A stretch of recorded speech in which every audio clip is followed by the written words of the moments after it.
wabarakatuh. Salam sejahtera bagi kita semua. Perkenalkan, saya Rajia, Sarjana Sains Terapan, Magister Kebidanan. Salah satu dosen di program studi Diploma 3 Kebidanan Institut Kesehatan dan Teknologi Buton Raya yang berlokasi di Kota Bau-Bau. Bidang ilmu yang saya tekuni adalah kebidanan. Pada kesempatan kali ini, saya akan menyampaikan pernyataan diri dosen dalam unjuk kerja Tridharma Perguruan Tinggi atau disingkat PDD UKT PT, khususnya di bidang pengajaran pada mata kuliah Asuhan Kebidanan Persalinan dan Bayi Baru Lahir. Mata kuliah Asuhan Persalinan dan Bayi Baru Lahir memiliki 4 bobot SKS yang terdiri dari 2 SKS teori dan 2 SKS praktek. Mata kuliah Asuhan Persalinan dan Bayi Baru Lahir ini adalah salah satu mata kuliah wajib pada program studi Diploma 3 Kebidanan dan ditempatkan pada semester ganjil atau semester 3.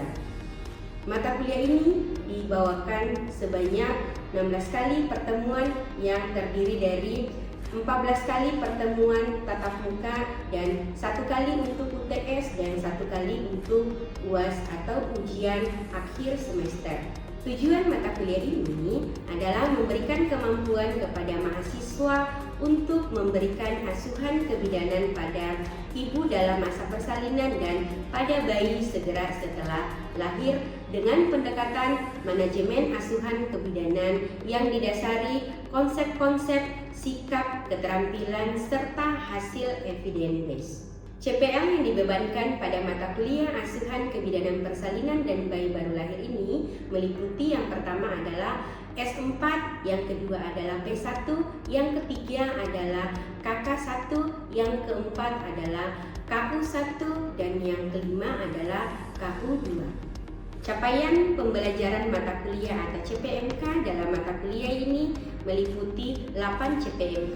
Yang pertama adalah mampu menguraikan teori dasar asuhan kebidanan persalinan dan faktor-faktor yang mempengaruhi persalinan. Yang kedua adalah mampu menguraikan perubahan fisiologis dan psikologis dalam persalinan. CPMK 3 adalah mampu menguraikan kebutuhan dasar ibu bersalin sesuai dengan kala persalinan. CPMK 4 adalah mampu melakukan asuhan pada ibu bersalin pada setiap kala. Kemudian CPMK 5 adalah mampu mendeteksi secara dini terhadap penyulit dan komplikasi pada masa persalinan. Kemudian CPMK 6 adalah mampu menguraikan adaptasi pada bayi segera setelah lahir. Kemudian CPMK 7 adalah mampu melakukan asuhan pada bayi baru lahir dalam 2 jam pertama. Kemudian CPMK 8 adalah mampu melakukan pendokumentasian pada persalinan dan bayi segera setelah lahir. Metode pembelajaran yang digunakan dalam capaian pembelajaran dengan menggunakan DIA atau Delivery, Interaction, dan Assessment. Delivery merupakan upaya yang dilakukan untuk membantu CPL tercapai melalui bahan kajian dengan menyiapkan bahan ajar berupa presentasi yang bersumber dari buku ajar, buku referensi, modul ajar, dan jurnal terkait pembelajaran guna mendukung proses pembelajaran baik di kelas maupun mahasiswa belajar mandiri. Interaction merupakan upaya interaksi antara dosen dan mahasiswa dalam proses pembelajaran. Beberapa metode yang saya gunakan antara lain kuliah interaktif, small group discussion, problem based learning, role play, simulasi, dan praktek. Sedangkan asesmen merupakan proses penilaian pembelajaran, mengevaluasi apakah capaian pembelajaran telah tercapai sebagaimana mestinya dalam pelaksanaan dan proses pembelajaran. Asesmen yang dilakukan tentunya telah disepakati bersama mahasiswa pada kontrak perkuliahan dan tertuang dalam RPS dengan prinsip edukatif, otentik, objektif, akuntabel, dan transparan yang dilakukan secara terintegrasi. Adapun bentuk asesmen dalam mata kuliah Asuhan Kebidanan Persalinan dan Bayi Baru Lahir ini terdiri dari tugas mandiri yang terstruktur, kemudian tugas kelompok, kuis, kehadiran, UTS, UAS, dan praktek. Besar presentasi itu telah disepakati bersama mahasiswa pada saat kontrak perkuliahan pada pertemuan awal. Baiklah, demikian informasi umum dari mata kuliah asuhan kebidanan, persalinan, dan bayi baru lahir. Selanjutnya, saya akan melakukan salah satu bentuk pengajaran tatap muka di dalam kelas pada pertemuan ke-7 dengan sub CPMK 5, yaitu mahasiswa mampu melaksanakan asuhan kebidanan pada ibu bersalin kelas 1 dengan metode kuliah interaktif, problem based learning, dan simulasi. Berikut videonya. Bismillahirrahmanirrahim. Assalamualaikum warahmatullahi wabarakatuh. Waalaikumsalam warahmatullahi wabarakatuh. Bagaimana kabarnya hari ini? Baik, Bu. Alhamdulillah. Bagaimana tugasnya? Ada kendala untuk tugas individunya yang pembukaan serviks? Ada kendala? Aman ya? Oke, sebentar setelah pertemuan ini dikumpulkan semua ya tugasnya. Baik. Seperti biasa, sebelum kita memulai perkuliahan, kita terlebih dahulu berdoa menurut keyakinan dan agama kita masing-masing. Doa dimulai.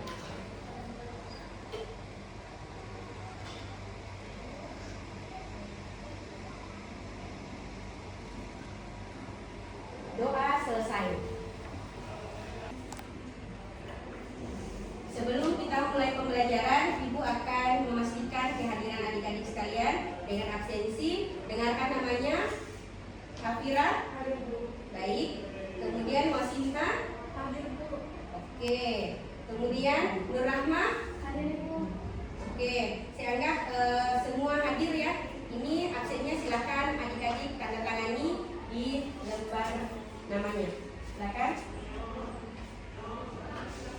Sebelum kita masuk ke pertemuan yang ke-7 ini dengan sub pokok bahasan yang masih sama, yaitu melaksanakan asuhan kebidanan pada ibu bersalin kelas 1, Ibu akan mereview materi sebelumnya.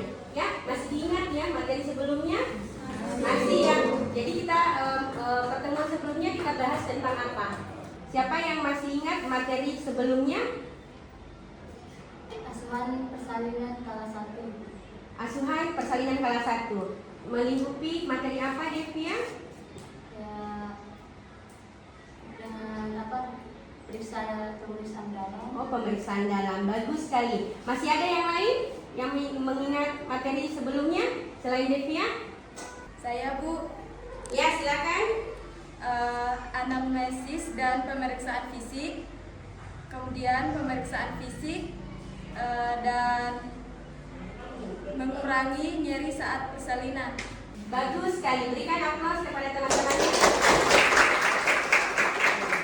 Ya, jadi Ibu ulang kembali ya. Jadi materi yang kita sudah dapatkan yang pertemuan sebelumnya, yaitu yang pertama adalah mengidentifikasi masalah, kemudian membuat diagnosa, kemudian selanjutnya adalah menilai kemajuan persalinan dengan pembukaan atau dengan pemeriksaan dalam ya. Kemudian penapisan pada persalinan, kemudian asuhan kelas 1, pemberian dukungan selama persalinan, dan pengurangan rasa nyeri. Jadi hari ini, di pertemuan hari ini adalah kita akan membahas terkait dengan partograf ya. Jadi silakan diperhatikan, Ibu akan membawakan materi terkait dengan partograf.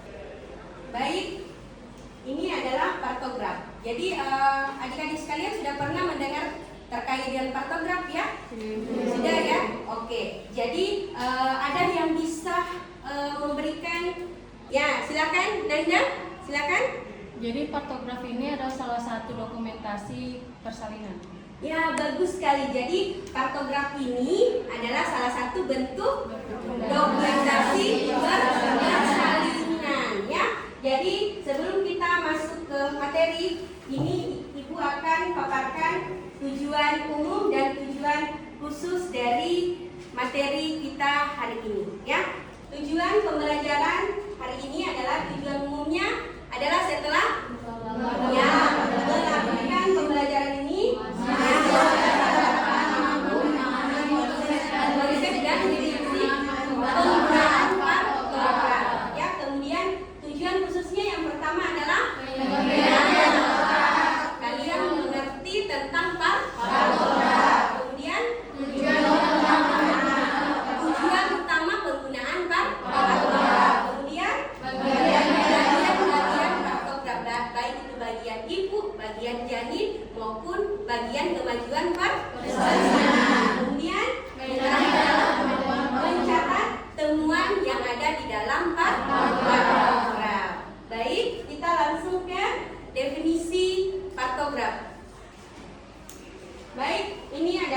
definisi partograf, betul yang dikatakan sama teman-temannya tadi bahwa partograf adalah salah satu alat untuk mencatat informasi, kemudian berdasarkan observasi, analisis, dan kemudian yang untuk membuat keputusan apakah ibunya ini bisa melahirkan normal atau harus dirujuk atau harus diakhiri dengan persalinan SSC. Tujuan utama dari penggunaan partograf adalah yang pertama adalah mengamati dan mencatat hasil persalinan kemajuan persalinan. Oke, bagus. Yang kedua adalah Mendeteksi dini persalinan lama. Oke, kemudian yang selanjutnya adalah Alat yang digunakan sebagai komunikasi saat rujukan. jadi bukan hanya sebagai dokumentasi, tapi partograf juga ini adalah salah satu alat untuk melakukan rujukan atau komunikasi pada saat melakukan rujukan. Bagus. Jadi pencatatan ini adalah pencatatan selama fase aktif persalinan. Apa saja itu? Ya, ada informasi arah abortus. Ya, kemudian selanjutnya adalah ada informasi terkait janin. Informasi terkait janin apa saja itu? Kemudian ada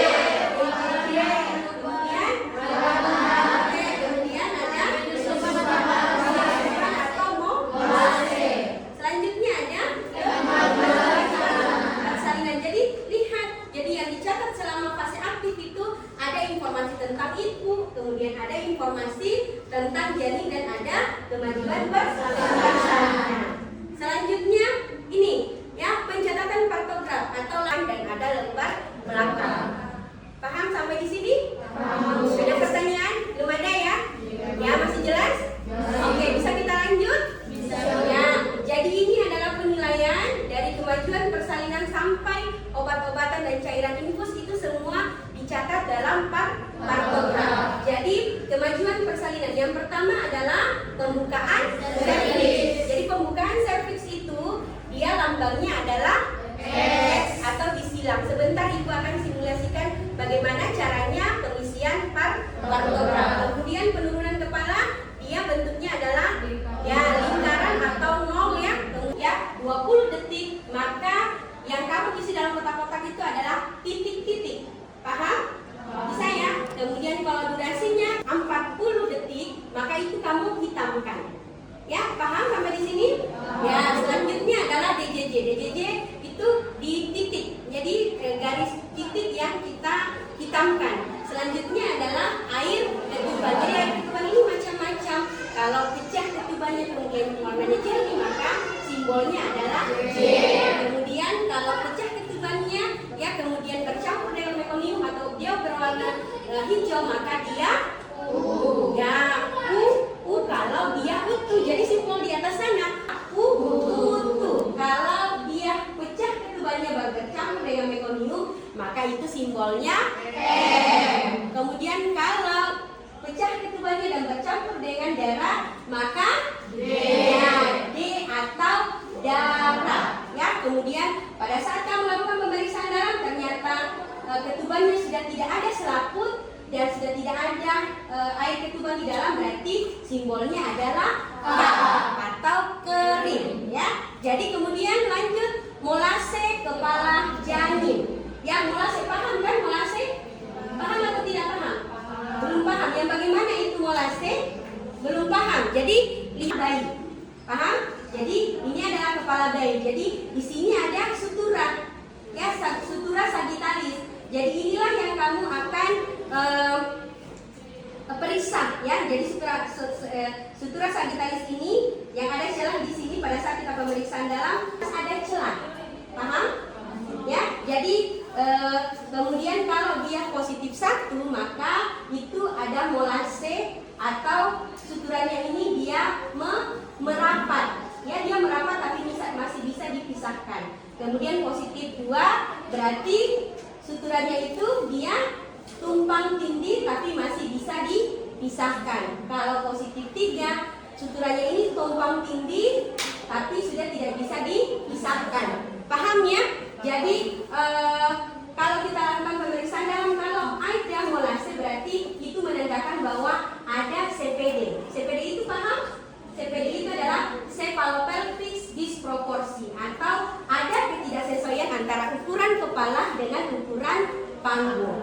Bisa dipahami sampai di sini? Bisa ya? Oke. Selanjutnya adalah tadi kita sudah tahu tentang molase. Jadi Ibu akan praktekkan cara mengisi molase atau penyusupan kepala di dalam partograf. Perhatikan di partograf sini, ya. Bisa dilihat yang di belakang di sini? Bisa ya? Bisa ya? Jadi di sini ada air ketuban dan penyusupan. Yang kita mau isi atau Ibu mau contohkan adalah pengisian air ketuban dan penyusupan. Jadi tergantung kalau pada saat kamu lakukan pemeriksaan dalam, kemudian yang kamu dapatkan masih utuh ketubannya, maka kamu harus isi di dalam partograf adalah U. Ya, jadi U simbolnya adalah seperti ini, air ketubannya U. Paham? Kemudian molase tadi misalnya kamu tidak dapatkan ada molase pada kepalanya, berarti kita tulis adalah 0 atau tidak ada molase. Perhatikan di sini. Seperti ini. Paham cara isinya ya? Bisa ya? Oke. Selanjutnya adalah pada saat kita lakukan pemeriksaan dalam, yang kita ukur adalah Hodge, ya. Hodge atau bidang dari Hodge 1 sampai Hodge berapa? Hodge 0. Kalau sudah Hodge 0, Ibu beneran sudah langsung kelihatan rambut atau kelihatan kepala. Tinggal kamu pimpin, tinggal sokong, dipimpin persalinan lahir. Kalau sudah Hodge 4 atau sudah di dasar panggul. Jadi perlimaan yang ada di dalam partograf itu adalah perlimaan. Jadi perlimaan itu maksudnya adalah ini. Jadi pada saat palpasi perlimaan itu, jadi kalau kamu masih tangan masih memegang kepala seperti ini, berarti masih di atas panggul. Berarti ini masih 5/5. Jadi ini adalah yang di dalam partograf itu adalah palpasi, perlimaan. Jadi kalau 5/5 berarti tangan ini masih memegang semua kepala bayi. Kalau sudah ada bagian kecil yang masuk ke dalam panggul, berarti tinggal 4 jarinya atau dibilang 4/5 dan seterusnya. Paham sampai di sini? Oke, paham ya? Baiklah. Oke, jadi untuk Ibu tahu pemahaman adik-adik sekalian, Ibu ada contoh kasus 1 ya. Jadi coba adik-adik sekalian menganalisa kasus tersebut di atas. Ibu bacakan, Anda menyimak, kemudian kalian jawab. Kira-kira tepat jawaban adik-adik atau tidak. Jadi contoh kasusnya contohnya seperti ini. Seorang perempuan usia 23 tahun, G2P1 ada dengan keluhan kencang-kencang sejak 04.00 waktu Indonesia Barat. Kemudian hasil pemeriksaan TFU-nya 29 cm, presentasi kepala, punggung kanan, DJJ 132 kali per menit. Baik, ada pertanyaan sampai di sini? Saya Bu. Ya, silakan Mas Intan. Tadi di situ kan tadi Ibu ada bilang tadi untuk di molase bikin kepala. Iya, molase. Yang ketiga tadi, yang 3 berarti dia tersusun rapat, tidak bisa dipisahkan lagi. Iya. Ya, pertanyaannya? Pertanyaannya, apakah itu tidak berbahaya untuk bayi? Jika ada, tindakan apa yang harus kita lakukan sebagai bidan? Melakukan simulasi pengisian partograf. Jadi Ibu akan tampilkan kasusnya adik-adik yang naik untuk mengisi partograf. Sekalian Ibu evaluasi apakah sudah dipahami tentang pengisian partograf atau tidak. Yang akan melakukan simulasi pengisian partograf, ini adalah kasusnya, bisa dilihat? Bisa ya? Jadi silahkan dibaca, kemudian satu orang untuk melakukan pengisian partograf, satu orang yang pembukaan servis, kemudian satu orang yang mengisi disknya, dan seterusnya begitu sampai lembar depan partograf sampai lembar belakang partograf terisi. Paham ya sampai sini? Oke, silakan satu orang. Sudah, ini adalah perempuan usia 25 tahun, dia masih anak pertama ya, hamil 39 minggu, datang ke bidan Eva, kemudian pada tanggal 25 Juli 2013. Sudah paham sampai sini paham ya? Satu orang, silakan. Ibu tuntun di depan. Satu orang. Siapa? Asti, silakan maju. Asti untuk pembuka. Iya, silakan Asti, maju ke depan. depan deh. Jam berapa ini? Jam 10.00. Jadi silakan diisi dulu pembukaannya baru jamnya. Pembukaan 4. Jadi di mana pembukaan 4? Pembukaan 4 di mana, Dek? Ya, pembukaan 4 harus memotong garis waspada. Jadi pembukaan 4 silakan disilang. Kasih besar-besar silapnya. Ya, setuju dengan Asti? Setuju ya pembukaan 4. Benar. Silakan dilengkapi jamnya Asti, jam 10.00. Bagus sekali, berikan aplaus. Ya, selanjutnya untuk untuk melengkapi penurunan kepala. Satu orang lagi penurunan kepala. Siapa? Ya, silakan Sinta. Silakan maju ke depan. Penurunan kepalanya berapa? 4/5. Bagus, silakan Sinta. Silakan. Di mana? Di 4. Jadi ini 0, 1, 2, 3, 4, 5. Berarti 4/5. Berarti ya, didukung saya di situ dilingkari. Ya, bagus sekali. Berikan aplaus lagi untuk Sinta. Selanjutnya pengisian his. Ya, siapa? His atau kontraksi terus. Di kasus berapa hisnya? Berapa kali? 3 kali. 3 kali dalam 30 detik. Berarti kalau 30 detik masih asli ya. Ya, silakan satu orang. Ya, Devi ya, silakan. Ya, silakan. Di mana hisnya? Ya, silakan.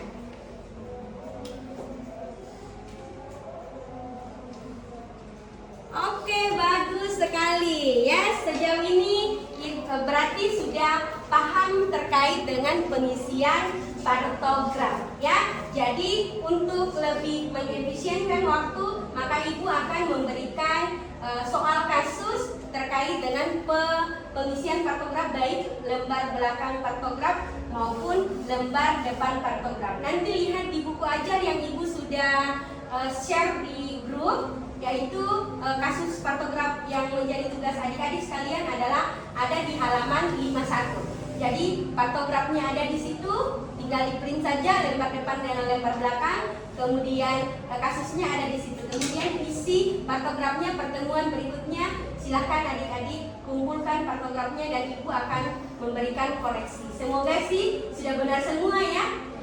Ya, paham dengan tugasnya atau ada pertanyaan lain terkait tugasnya? Paham ya? Oke, jangan lupa sebentar kita sudah sampai di ujung pertemuan. Sebelum kita tutup pertemuan hari ini, siapa yang bisa menyimpulkan materi hari ini? Siapa? Saya, Ibu. Ya, bagus sekali. Hampir semua berarti paham ya yang Ibu ajarkan. Satu orang saja. Coba Nanda. Dari pemaparan yang Ibu sampaikan tadi, saya simpulkan bahwa partograf itu adalah dokumentasi saat dilakukannya persalinan dan juga sebagai alat yang digunakan sebagai komunikasi saat rujukan. Bagus sekali. Berikan aplaus kepada ya.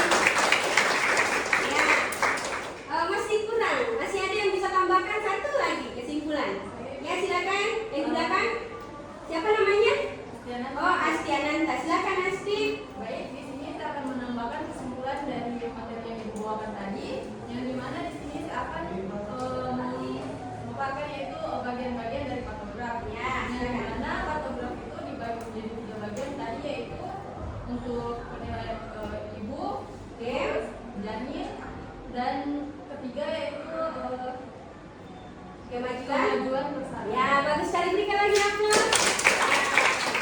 Jadi, Ibu harapkan tidak sampai di sini saja belajarnya terkait partograf. Ya, jadi jangan lupa tugasnya tadi. Ya, ada di halaman berapa? 51. Ya, jadi pertemuan berikutnya sudah harus terisi